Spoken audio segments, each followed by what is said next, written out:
नमस्ते दोस्तों, SST concept hub by Sonia में आप सभी का स्वागत है। आज हम क्लास 6 के हिस्ट्री का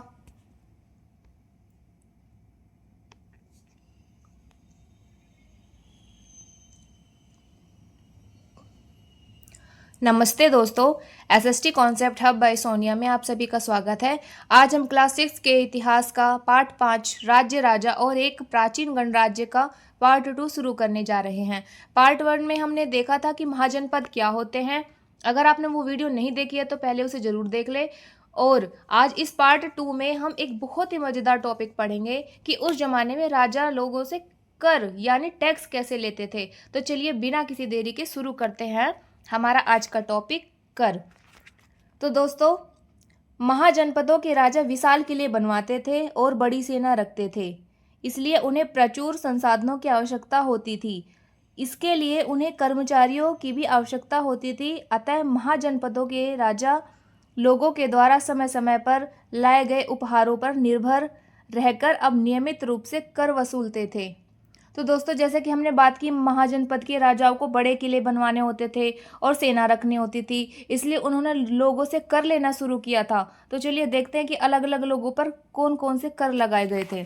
फसलों पर लगाए गए सबसे महत्वपूर्ण कर थे, क्योंकि अधिकांश लोग कृषक ही थे।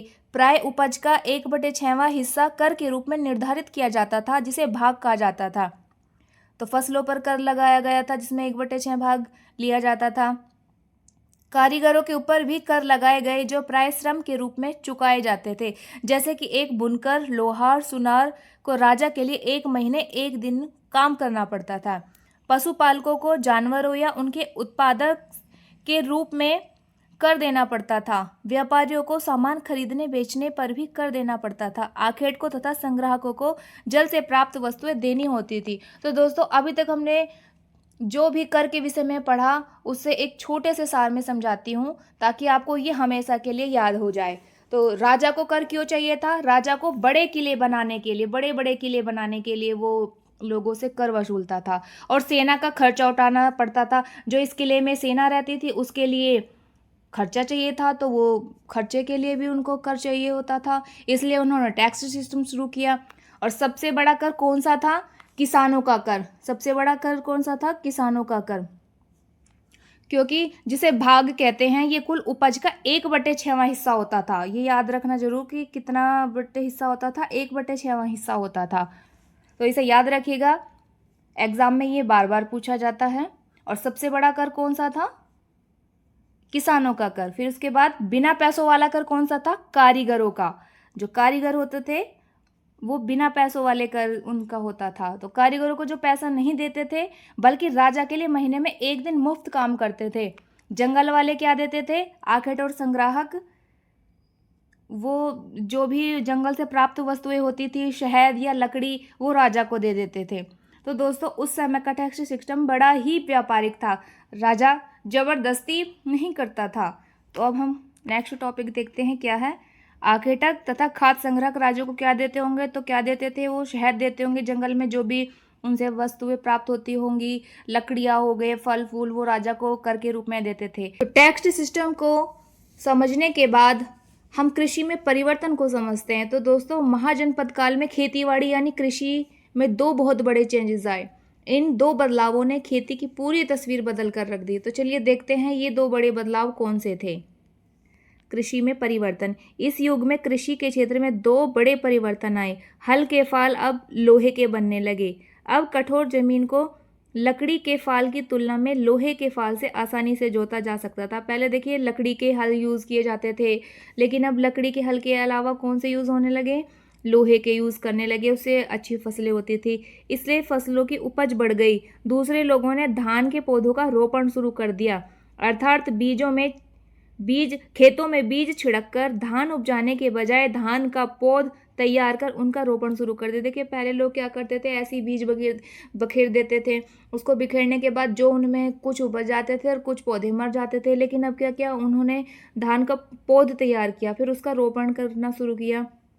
तो अब क्या था? अब पहले से फसल अच्छी होने लगी थी। अब पहले की तुलना में बहुत ज़्यादा पौधे जीवित रह जाते थे, इसलिए पैदावार भी ज़्यादा होने लगी। इसमें कमरतोड़ परिश्रम लगता था। ये काम ज़्यादातर दास दासी या भूमिहीन खेतिहर मजदूर कामगार करते थे। तो दोस्तों इसमें जो बातें याद रखने वाली है वो हैं, वो दो कौन से बदलाव आए कृषि में। पहला है लकड़ी के हल की बजाय लोहे के हल का प्रयोग होने लगा। दूसरा, बीज छिड़कने की बजाय पौधे का रोपण होने लगा। काम करने वाले कौन थे? दास दासी तथा भूमिहीन खेतीहर मजदूर, जिन्हें कामगार भी किया जाता था। इनके पास जमीन नहीं होती थी। और क्या तुम बता सकते हो राजनीति परिवर्तन को प्रोत्साहन क्यों देते होंगे? तो शायद इससे हम ये कह सकते हैं कि राजा अपने राज्य को ज़्यादा अमीर, शक्तिशाली और सुरक्षित बनाने के लिए कृषि में इन नए बदलावों को प्रोत्साहन देते होंगे। देखिए इसके बाद हम पढ़ते हैं सूक्ष्म निरीक्षण। हम पढ़ते हैं सूक्ष्म निरीक्षण में मगध। तो बच्चों, क्या आप जानते हैं कि आज से लगभग 2500 साल पहले हमारे देश में एक ऐसा राज्य था जो बाकी सभी 16 महाजनपदों में सबसे शक्तिशाली और अमीर बन गया था। जैसे आज फिल्मों में हम देखते हैं ना, कोई सुपर हीरो होता है, वैसे ही इतिहास का सुपर पावर था। वो कौन था? वो मगध था। आखिर मगध इतना ताकतवर कैसे बना? चलिए इसके पीछे के 3 बड़े रहस्य जानते हैं। लगभग 200 साल के भीतर मगध सबसे महत्वपूर्ण जनपद बन गया। गंगा और सोन जैसी नदियां मगध से होकर बहती थी। ये यातायात, जल वितरण, जमीन को उपजाऊ बनाने के लिए बहुत महत्वपूर्ण थी। मगध का एक हिस्सा जंगलों से भरा था।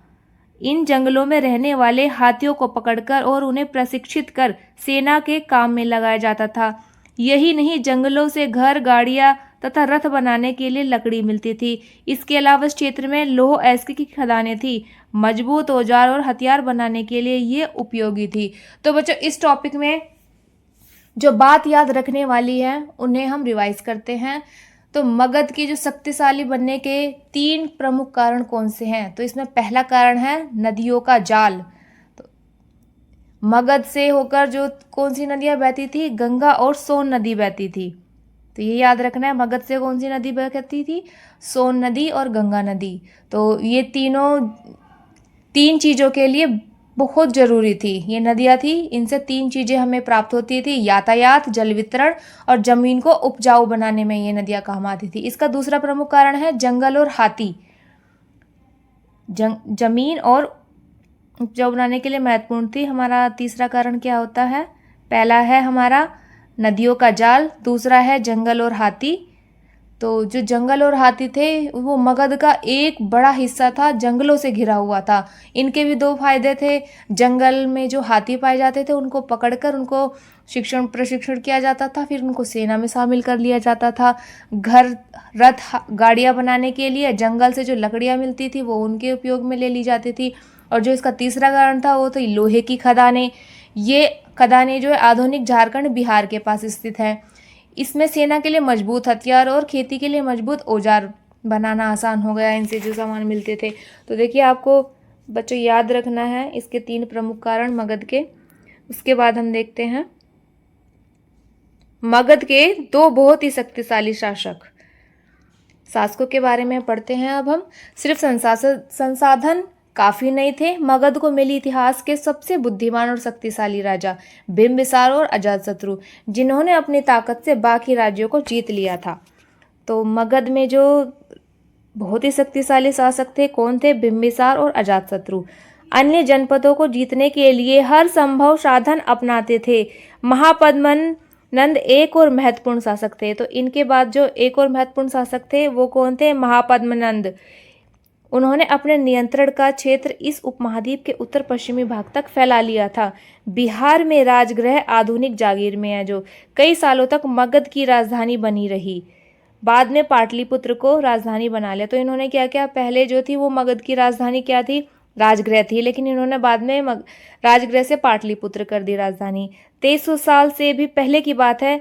मैसिडोनिया का राजा सिकंदर विश्व विजय करना चाहता था। मैसिडोनिया का एक राजा था सिकंदर, वो विश्व विजय करना चाहता था। पूरी तरह सफल ना होने पर भी वह मिस्र और पश्चिमी एशिया के कुछ राज्यों को जीतता हुआ भारतीय उपमहाद्वीप व्यास नदी के किनारे तक पहुंच गए। देखिए, पश्चिमी एशिया में कुछ राज्यों को जीतता हुआ वो भारत में उपमहाद्वीप में के किनारे नदी थी एक व्यास नदी, उसके किनारे तक आ पहुंचा था।